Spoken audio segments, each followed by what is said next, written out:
This is the KitchenAid mini food chopper, and I thought I'd make this really short review video to show you how it works and let you know my thoughts. It's a really small unit, about the same size as the kettle, comes in a number of colours. It's got a removable bowl, lid and blade that you can put in the dishwasher. You just rotate and pull it off, and then rotate it to put it back on again. The lever on the front has got 2 speeds, fast and faster. The mechanism is actually quite clever in the sense that you put the bowl on, so there's no button on the unit itself. You have to put the bowl on, and then only once the bowl is locked in place, you can press that button there, and it works. If you have it slightly off, so it's not locked in, it doesn't work. Also on the lid, there's this handy little dropper, so you can put like oil or something in, and it drips it in to the unit. I also quite like if I take this off, I can show you, this is all pretty solid. It's plastic, but solid plastic. The cable management is really good. The cable wraps into the base here.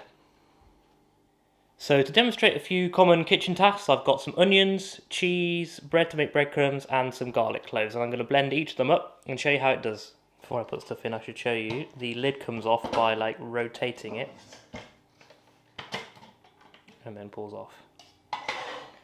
There's the blade, goes in and out. So I'll start off with the garlic, then I'm going to add the onions. So let's go for the garlic first.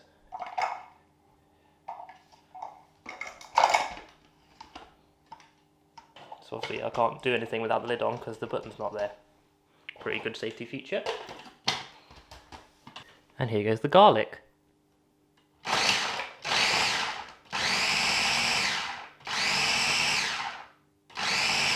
It's made pretty short work of it. Next I'm going to add in the onions. I've chopped them into quarters, just so they'll fit.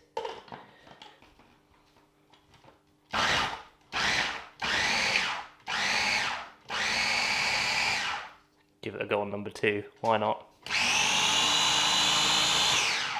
Well, that's gone really mad. Right. Now we have garlic and onion all mashed up. Right then, let's give this a blast with some cheese. Got some nice big blocks of cheese. Maybe even too big to go in there. No, we're okay. Put the lid on. Gonna leave it on 1.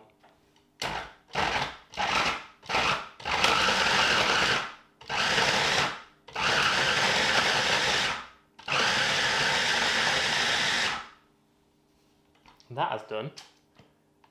Hold on.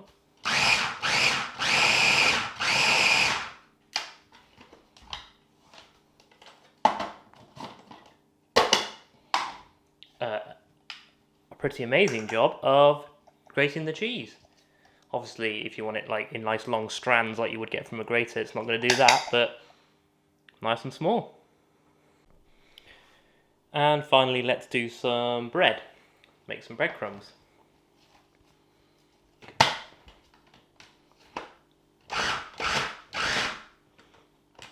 Ooh.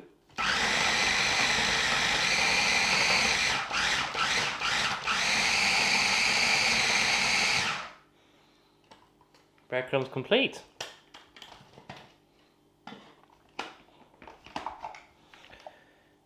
There really doesn't seem to be much need to put it onto 2. I imagine maybe if you're doing meat or something like that, which this can do. I haven't got any to demonstrate it, but that would probably be more useful there. So there we have the KitchenAid food chopper. This is the smallest one they do. There is a midi and a large one of these as well. But if you're looking for something to just sit on your kitchen worktop, not get in the way, and then come out anytime you want to do some basic kitchen tasks like chopping, slicing, blending. You know, you can make pastry in this thing, chop up meat. This is probably the blender for you. It's sturdier than your average blender, really high quality, good weight to it. Obviously, with the KitchenAid brand, you know you're getting a good quality, long-lasting appliance. They have a really good guarantee on these. They usually retail for around the £50 mark, this grey one especially. If you want one of the fancier colours, I've seen the red one is probably another tenner on top of the grey. I'll put links in the description to where you can buy it and see the latest prices. Please let me know in the comments what you use your blender for, or what you're going to use your blender for. And if you found this video useful, hit the thumbs up, make sure to subscribe to be notified of my latest videos, and I'll see you in the next one.